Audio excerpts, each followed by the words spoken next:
Hello, I hope you're well. Welcome or welcome back to my channel. Today's videos is a slightly belated March wrap-up. I remember back in February I was like giving myself pats on the back for having read 10 books.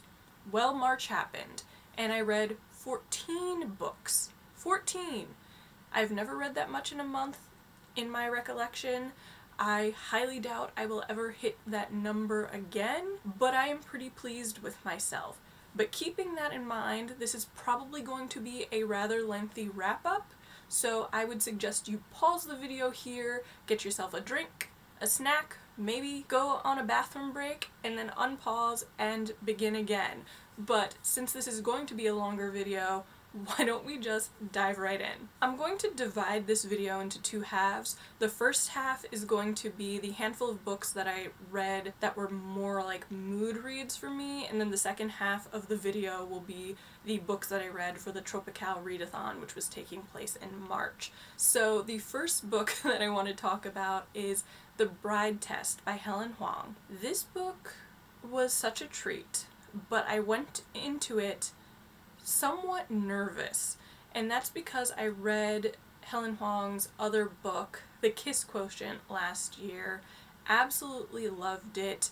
It was one of my favorite books of the year, and I consider it kind of my gateway drug for the romance genre, because after reading that book I started exploring that genre more, and I was scared that I might be disappointed, but I was so wrong.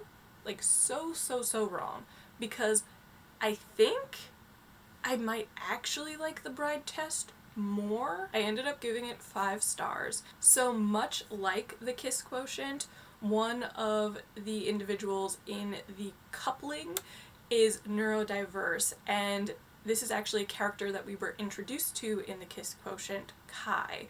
And Kai is a young man with autism, and he feels that he can't love anyone, and his mother goes off to Vietnam where she meets this young woman named Esme, kind of hits it off with her to the point that she thinks Esme would be the perfect wife for her son Kai, and so she proposes that Esme come to the United States with her, spend the summer with Kai, and basically convince him that marrying her would be a good idea. And since this is a romance ensues, as you would expect. But I just thought Esme and Kai were such an endearing couple, both as individuals. They're slightly damaged, but they are so sweet and so lovable in their own right, and then when they're together it's just even sweeter, and I loved it. And the steam between them when things get going was like, okay, I appreciate this. I know personally that I don't like romances that don't have even a little bit of steam, so I was more than a little bit satisfied here. But I think the thing that really made this such a win for me is that there were parts in the book when I actually laughed out loud. And now when a book can make me actually laugh, that's something to take note of. And as much as I loved The Kiss Quotient, I don't remember laughing out loud at any particular moments, but there were moments here that I can remember with fondness that were just like great. So I think that's kind of what put it over the top for me, by way of my preference between The Kiss Quotient and The Bride Test. I did listen to the audiobook, and I thought the audiobook was fantastic. Very much like with The Kiss Quotient, I thought that audiobook was very well done. So yeah, this is an A+++ read for me, and I'm very much looking forward to the third book by Helen Hoang, which I believe comes out later this summer. So there you have it. The next book is The Woman's Hour by Elaine Weiss, and this was one of my nonfiction reads for the month. And I listened to it as an audiobook, and the audiobook is quite long. I want to say it's 12, 13, maybe even 14 hours long. Like, it's a big one. But this ended up being the perfect book to read during Women's History Month.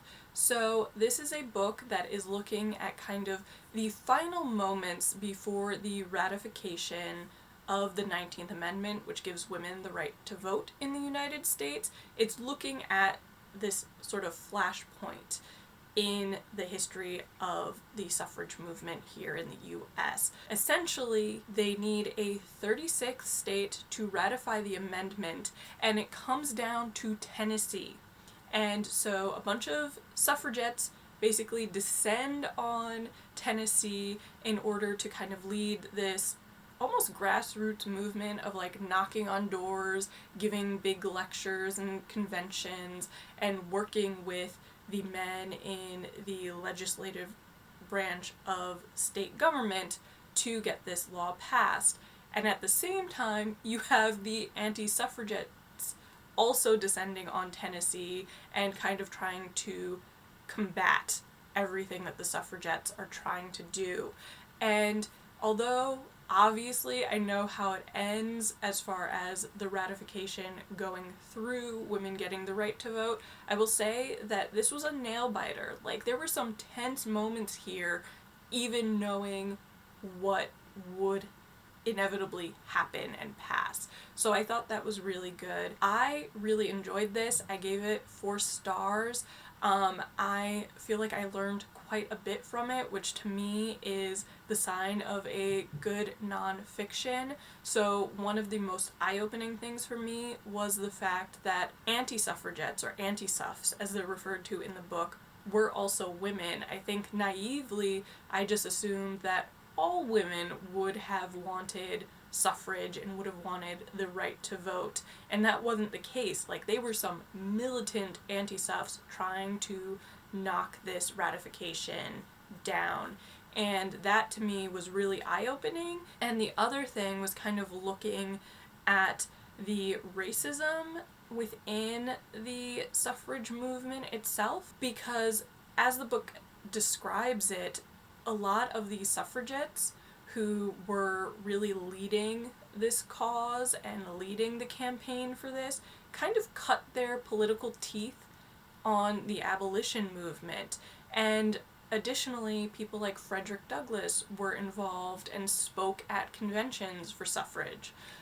But there was this almost self-interested and hypocritical kind of vein within the suffrage movement, that once they realized that in certain states giving the right to black women to vote would have basically done the ratification in, they start kind of pushing the black suffragettes to the back of the line so that they're not front and center. And that just felt to me like it was where some of the criticism of feminism, particularly white feminism, ignoring the intersectionality of race and gender within this discourse, could have stemmed from. So that was also really interesting to me.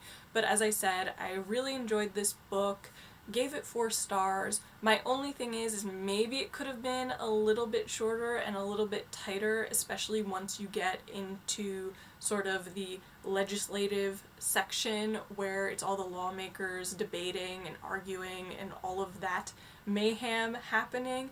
But otherwise, I thought it was a really, really interesting book, so yes, highly recommend. Next, we have Red Rosa by Kate Evans, which is a graphic biography of Rosa Luxemburg, who was a socialist revolutionary in the late 19th and early 20th century, and I covered this quite a bit in my March reading vlog, but I particularly enjoyed this book. And coming from someone who doesn't have all that much success with graphic novel style books, I think that says something. I thought it was particularly well done. I thought that it did a really great job at exploring the various types of adversity that Rosa Luxemburg would have faced. She faced persecution as someone who was Jewish. She faced persecution because of her gender. She faced persecution because of physical disabilities. She just had a lot going against her, and that never really seems to have stopped her or put out that fire. She just continued going, continued to fight for the causes that were near and dear to her heart. I also liked that the book leaned so heavily on her own writing, and so that's interspersed throughout, which I thought gave it this interesting level of authenticity and this feeling of almost being a primary source document without kind of feeling too academic or scholarly at the same time. So I really enjoyed that.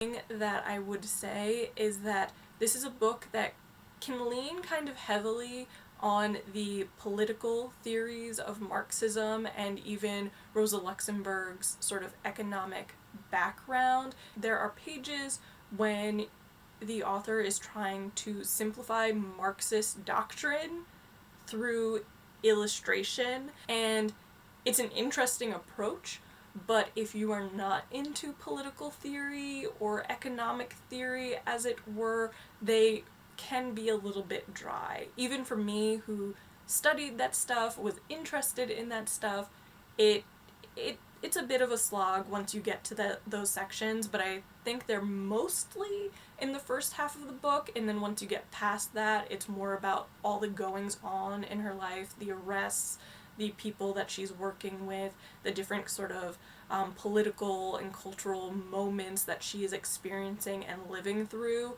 So for that reason, I ended up giving it a 4-star instead of a 5-star rating. But if you are interested in any of those political theories or the 19th or 20th century, I would highly recommend it because it was really enjoyable. Next up is Know My Name by Chanel Miller, which I read for the work book club that I help to organize each month. And for anyone who doesn't know, this is Chanel Miller's memoir on surviving her rape and also surviving the trial against Brock Turner and basically everything that happened when her BuzzFeed statement went viral several years ago. And I didn't end up giving this a star rating on Goodreads because it felt weird to me to give a rating to a book that is about a trauma that an individual experienced. That being said, though, I feel like this book should be required reading for literally everyone, both men and women alike, because it was so eye-opening and so powerful in the way that it looked at what surviving sexual assault feels like and means, both for the person emotionally, mentally, and just in their day-to-day life, and then how it also impacts the people around them. And what I thought this book did really well is that it never minced words. Chanel Miller tells you in very raw terms, very vulnerable terms, what she experienced in the aftermath of the attack when she was getting the rape kit. She tells you what living through the trial was and how that felt like a second victimization for her, and it was just so powerful.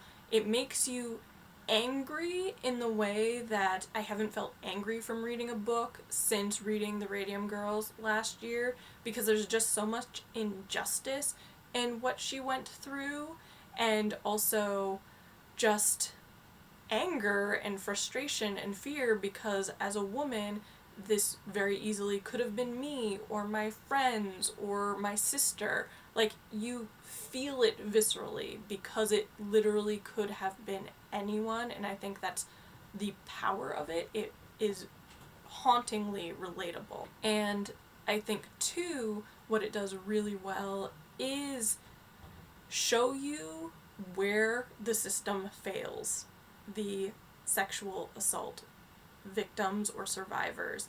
It also shows you where the media fails those same individuals. It shows you how much work we still need to do. So it was just really, really, really powerful in my opinion, and I would highly recommend you read it if you haven't read it already. But I would also just say that obviously this is a book that is dealing very explicitly with sexual assault. So if that is something that is triggering to you, that this might be a book that you want to not read. So that's the only thing I'm going to say there. The next book was Exit West by Mohsin Hamid, which was recommended to me by my friend Liz. This was actually one of the books that she picked out for me in the My Friend Buys My Books video from like last summer.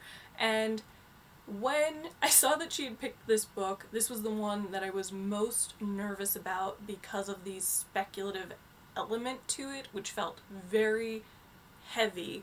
And I tend to not like speculative fiction, or prefer it kind of sprinkled instead of like doused in it. And so I had my reservations, and ultimately I was not a fan of this book. I did like the premise, which was that it's set partly in this Middle Eastern country that's never named, where civil war is about to break out, and these two young people, Nadia and Sahid, kind of fall into this love affair as the world around them is transforming and is becoming more violent and lives are being lost. And ultimately there are these rumors that there are these doors that you can step through and it will transport you to other places around the world. And so Nadia and Sahid eventually escape through one of these doors, which is the sort of speculative angle for it. In the end, I just didn't connect with these characters. There was this weird coldness or distance that I felt in the narration from the characters,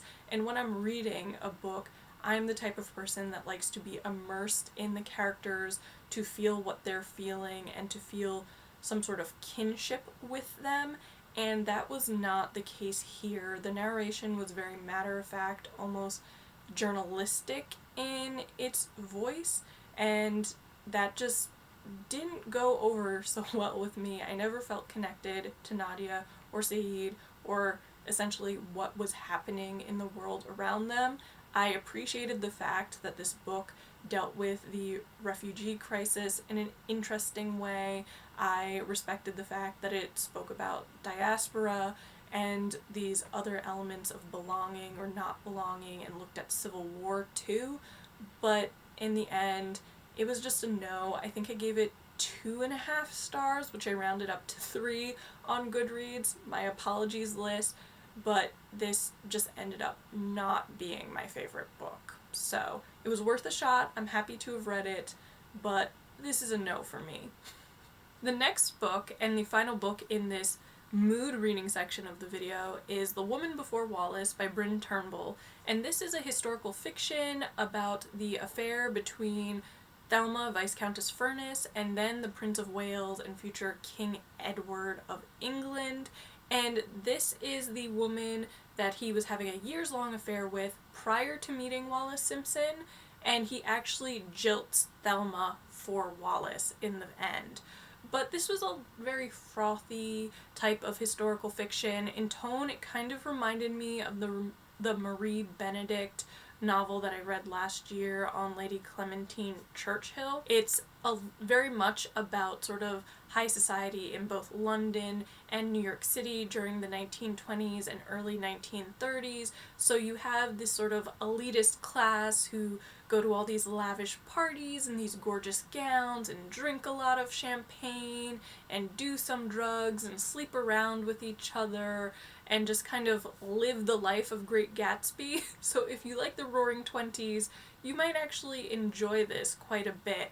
I just, in the end, thought that it was a book that was trying to do a little too much. The main focus of the book is obviously the romance between Thelma and Edward/David, whatever you want to refer to him as. And to be honest, there was enough fodder for that to be it.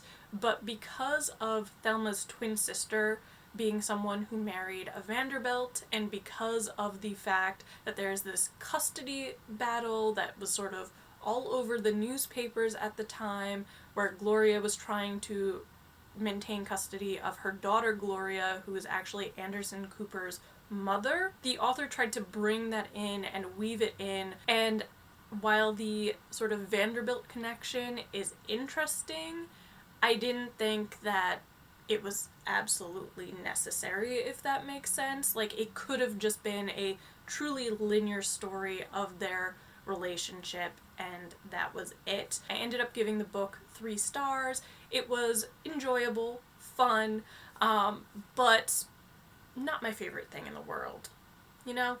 The next part of this video is all about the books I read for the Tropeical Readathon, which was a month-long readathon in March. I was able to complete 8 of the 12 challenges, which I will list for you here. But it was just a ton of fun. I read a lot of really interesting books, so we're going to go ahead and talk about them. I do want to talk about The Real Wallis Simpson by Anna Pasternak first. So it was really interesting having read this book just before reading The Woman Before Wallis, because a lot of the key players in The Real Wallis Simpson make an appearance in the historical fiction. But this is a biography on Wallis Simpson, the Duchess of Windsor. This is the woman that then King Edward of England abdicated the throne for and married, and they kind of lived in exile, more or less, for the rest of their lives. And as I said in my vlog, like, this was really a biography that was meant to redeem Wallis Simpson in the eyes of the public, I think. It starts out by telling you about how her character was assassinated and how she has been maligned by the media, basically, since she entered the scene, and that was certainly accurate. This is a woman that was known as that woman by the Queen Mother, and who was thought to be a gold digger and a succubus, who was blamed for having seduced King Edward away from the throne. And the book really tries to paint her in a more receptive and redeemable light. This is a woman who repeatedly, according to this book, tried to stop King Edward from this, like, course of action that he ultimately took, which was abdicating the throne.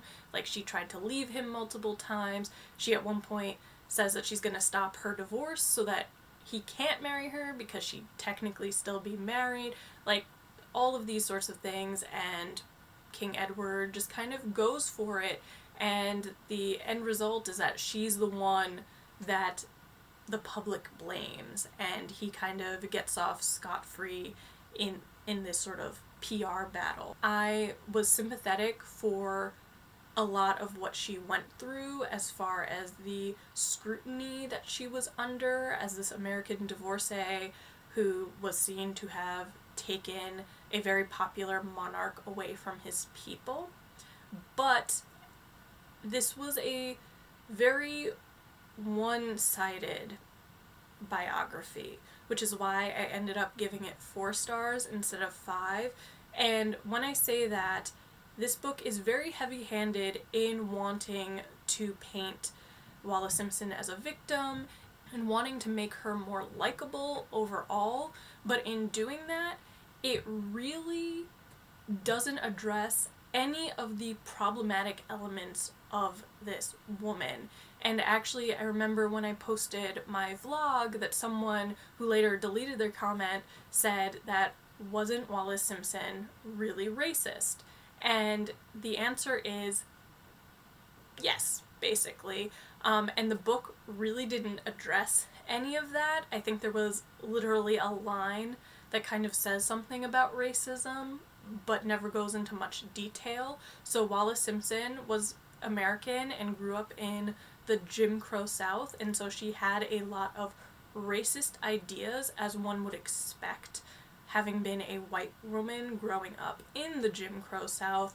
And when she and Edward spent time in the Bahamas, where the population is like, or was something like 80% black, I feel like there was going to be a lot more information and a lot more about the racism and her thoughts and any comments that she made that should have been flagged and just weren't. So if you weren't knowledgeable on Wallis Simpson going into this, you wouldn't know anything about that aspect of her character, which I think is a disservice to the reader.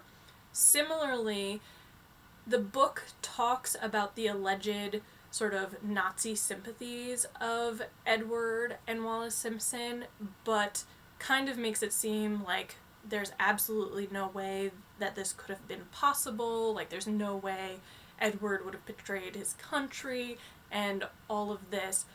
But from what I know, and I'm not a Wallis Simpson expert, but I have watched documentaries on this particular chapter, they did visit Germany and were guests of Adolf Hitler. There were rumors that Wallis Simpson's lover at some point was a Nazi sympathizer. There was this Marburg file, which I think actually features in an episode of The Crown, which basically said that the Nazis were trying to plan for Edward being a puppet king if they invaded England. And so there were all of these things that have been documented and kind of taken to be fact that were not really fleshed out or given much room to breathe or really explained in any detail. They were also just kind of glossed over. So again, it just felt like a disservice to the reader, because if this was the only thing you ever read on Wallis Simpson, you just wouldn't know these aspects of her past in detail. So yeah, that is why I ended up giving the book a 4. I did enjoy reading it. I actually felt that it was quite a page-turner for a biography, but I had to also come to terms with the fact that I could enjoy a book that is about someone whose views do not align with my own, and whose views I would find reprehensible and completely oppose. So that's really what I have to say there. Next up is My Cousin Rachel by Daphne du Maurier, and this was the second book by Daphne du Maurier that I've read, and if you're new to my channel, welcome, but you might not know that I am obsessed with Rebecca. I've read it several times. It's one of my favorite books. So again, this was a case of me going into a book with very, very high expectations and being very nervous of how it would pan out. But I absolutely adored this. I ended up giving it 5 stars, which is the same rating that I gave Rebecca. The book, like Rebecca, is a romantic suspense, but this is set in the 19th century, whereas Rebecca was set in the 20th century. The main character, Philip, has been raised by his older cousin Ambrose, but when Ambrose goes abroad for his health, he's gone for a couple of years, and before he can return, has passed away. And he's passed away under sort of suspicious circumstances. But while he was abroad, he did end up marrying, and so Philip now has these ideas based on letters that he's received from his cousin that his cousin Rachel, his cousin's wife, might be responsible for his death in some way. And so the book is really about Philip trying to decide whether his cousin Rachel is a black widow or whether she is someone who was really helpful to his cousin in his final days as he was grappling with this illness. And there's a lot of back and forth, and that's what I loved about it, because I continued to kind of change my mind on whether Rachel was innocent or guilty constantly with Philip. This is a book that's very much about obsession and intrigue, and like Rebecca, there is a very slow build of suspense and atmosphere, and then like the last 75 to 50 pages, everything blows up, and it's just fascinating to see. And as I did mention, I gave this 5 stars, but it was beautiful, chef's kiss. I can't wait to read another Daphne du Maurier. The standards have been set really high with Rebecca and My Cousin Rachel, though. The last book that you would have seen in my March reading vlog was Atonement by Ian McEwan, which I am sure is picking up the ring light glare, so my apologies there. But I think most people know the overall premise of this book because of the very famous Keira Knightley and James McAvoy movie, which essentially the character Bryony is a young girl who makes a very unwise decision that ultimately ruins lives. If you had watched my reading vlog, you will know that I went into this expecting it to be a very bingeable, like read in one sitting sort of book. I was ready for it. What I was not ready for was the fact that this was written in the stream of consciousness, which meant that I had to throw those read the book in one sitting plans right out the window with the bathwater, because stream of consciousness to me is a very languid, slow-paced type of read.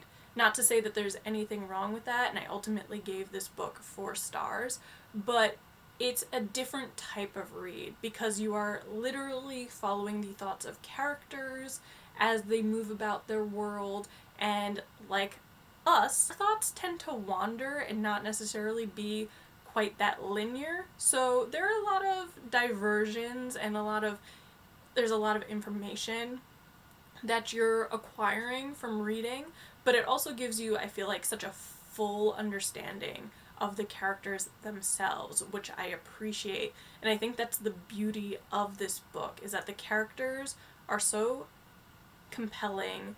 They are flawed individuals and so interesting in that way, and you really get an understanding of them. This is a very much a character-driven narrative. If you're looking for something that's more plot-driven, I would probably say this isn't for you, but I really enjoyed it. I tend to prefer slower-paced books. I prefer character-driven stories, so this was definitely up my alley.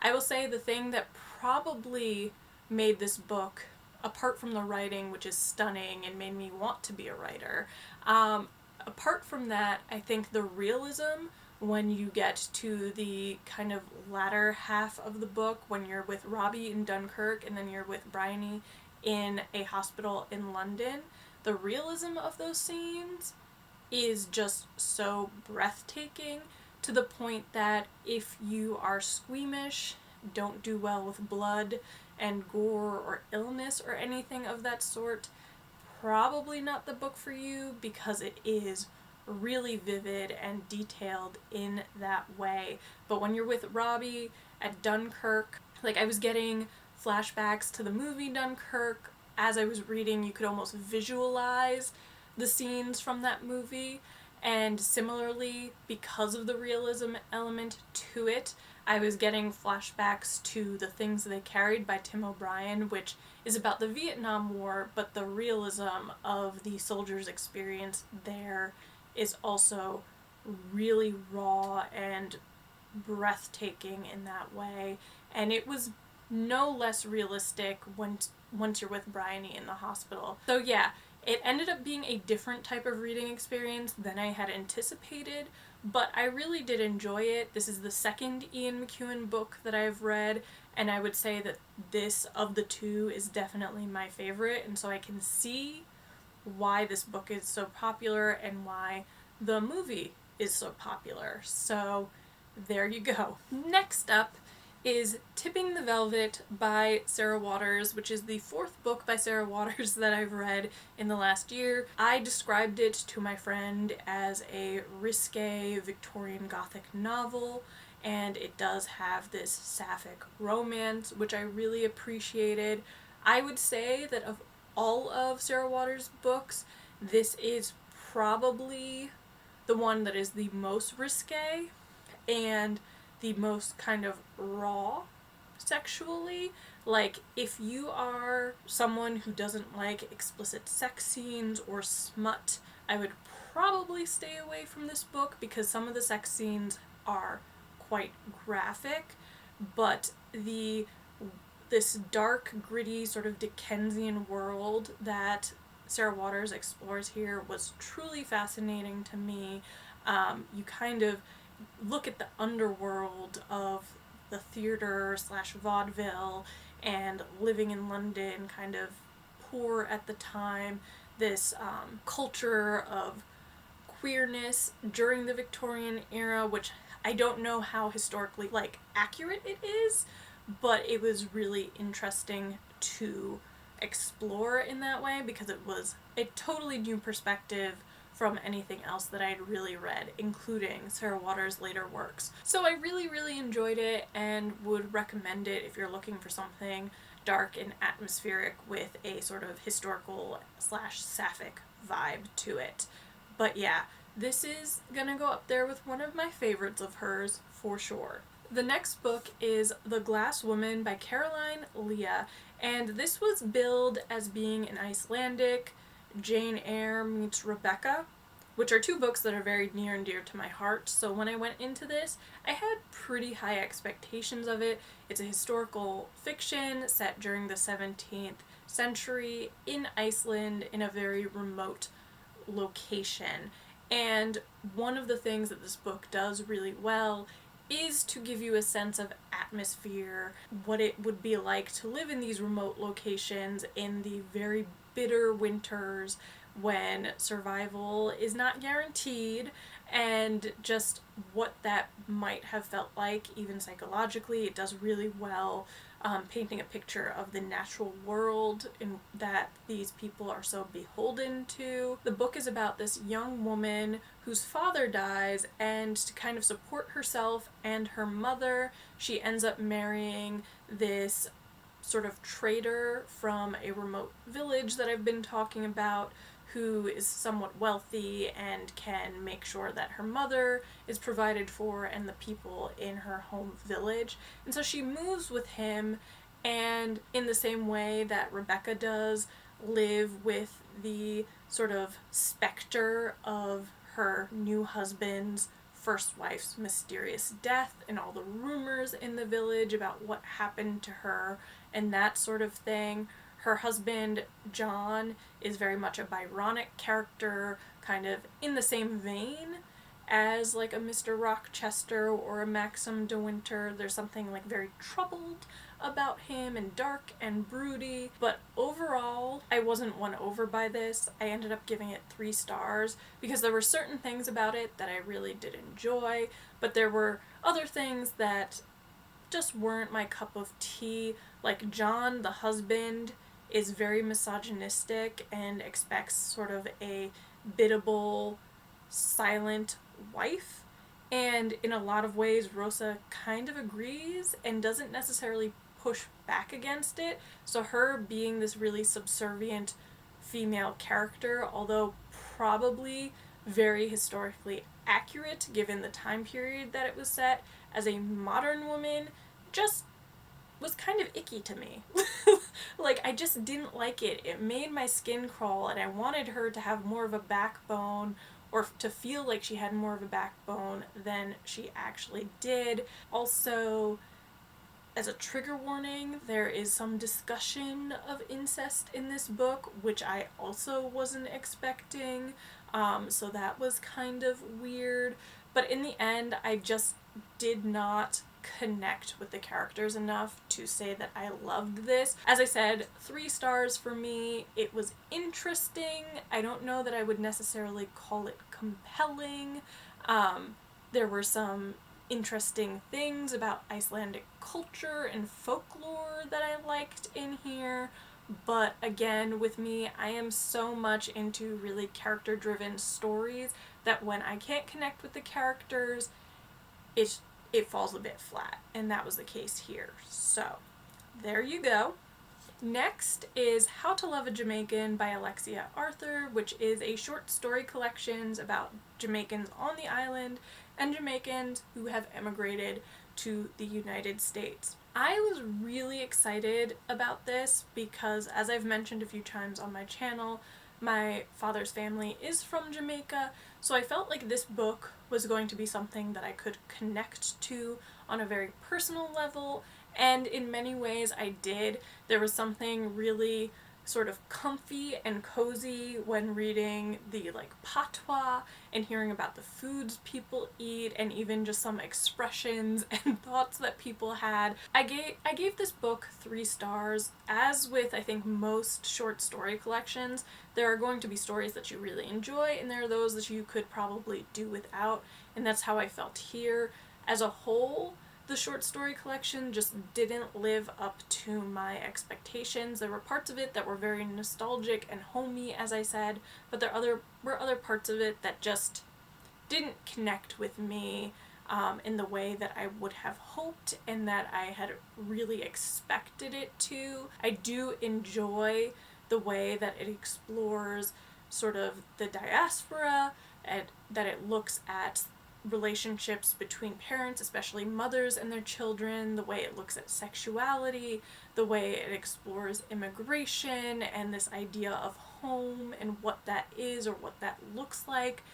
But just in the end, it ended up not being exactly what I was looking for, so as I said, this was a 3-star read for me. Next is Darius the Great is Not Okay by Adib, Khorram, and this was another book that was recommended to me by Liz in that same My Friend Buys My Books video, and unlike Exit West, I absolutely love this book. I want to hug it and never let it go. It was amazing, which to me is really impressive. Like, I did not expect to fall in love with a YA book, especially a contemporary YA book. The fact that I did shook me to its core, and I was just so happy. I mostly listened to the audiobook for this and really enjoyed that narration, but the story is just so heartwarming and so sweet and so, I don't even know, like it warmed me from inside out. It was just lovely. So the book is about this character Darius, who is a Persian teenager who has grown up in the United States, but because his grandfather is terminally ill, his family decides to visit Iran, and it's his first trip to Iran and his first time actually meeting his grandparents and a large part of his mother's family in person. And while there, while he's connecting with his relatives and learning more about the Persian culture, he becomes friends with another young teenager, and it's about their relationship and friendship as well. Darius is like the most lovable little weirdo. Like, he's very obsessed with tea. I would call him kind of like a tea connoisseur, but he's also really into Star Trek and Klingon, is that how you pronounce it? And like the pop culture references and how his mind just works. It's just so weird and so fun at the same time, and just the way that he interacts with the world, with his family, with the Persian culture and everything was just really, really powerful. But I think one of the things that this book did so well, and that really I'm struggling to think of another book that does it as well as this one, is to address depression. So Darius is a teenager who is battling depression and is on antidepressants, and his father is also battling depression and also on antidepressants. And this book looked at depression in such a sympathetic light, which I appreciated, but it also looked at it probably in the most healthy way that I have seen in books. But yeah, I absolutely love this book. Am so shocked by it. Really, honestly, because I don't think I have had this sort of reaction to a YA book probably since a certain series that we will not mention on my channel. But yeah, this was a gem, and everyone should go read it, okay? I gave this 5 stars. Go pick up your copy, go listen to the Libby app audiobook version, I don't care. Read it. Read it! And the last book, which is ending this video on a high note, because I think this might be among one of my new favorite books ever. It is The Revolution of Marina M. by Janet Finch, which is a massive 800-page historical fiction, and it is only volume 1. in a duology. So there is a sequel that is almost as long, I think it's 750 pages, that I now must get my hands on and read. But oh my god, this book, very much like Darius the Great is Not Okay shook me, this shook me. I fell in love with it based on a line on page 3. I was like, I read that one line and I was a goner. It was love at first sight, basically. And the book just kept on giving me all the feels the entire time. But it is about Marina M. of the title, who is a Russian girl in the bourgeois class who is basically living through the Russian Revolution of 1917. And she belongs to the wealthier class. Her family is very well-to-do, very well-connected, but she, because of people that she associates with, the poetry that she reads, is more attuned to the needs of the working class and to the working class ideals of the revolution itself, and she kind of gets swept up into this revolutionary fervor of 1917, and the book really chronicles what happens as she gets pulled through this moment in history and what living during this time period in Russia would have been about. It's very gritty. It's very much about her struggles and kind of trying to find herself in these moments. It's a coming of age story. It is very much the story of Marina, who is kind of an everyman or an everywoman, just this normal person kind of trying to survive in this situation that is quickly evolving between like the whites and the reds and what this means, and bread lines and sort of the purges and the paranoia and just all of these things that are happening during that moment and that she's witnessing and also kind of being victimized by. I really enjoyed it. I thought the writing was also really beautiful. I would say it is more on the like purple prosy side of historical fiction, which I have no aversion to. There is also quite a bit of sex in this book. Some of it is very passionate, some of it is more innocent, some of it is just downright disturbing, and trigger warning for sexual violence and violence in general. I would say this book does villains really well. Like, the antagonistic characters are really, really awful and you really, really hate them. And then there are also characters in here that are kind of more gray or morally ambiguous, and they are also really fascinating. I could not put this book down. I had such a good time with it, and now I'm just like, I need to read book 2 because I need to know what happens with Marina. 5 out of 5 stars, 10 out of 10 stars if I really could.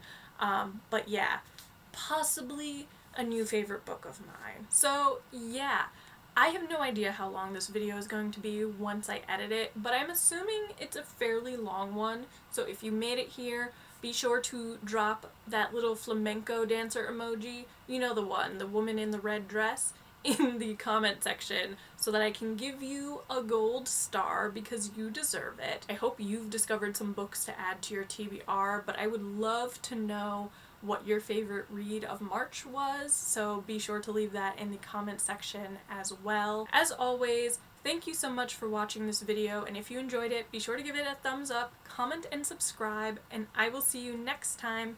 Bye!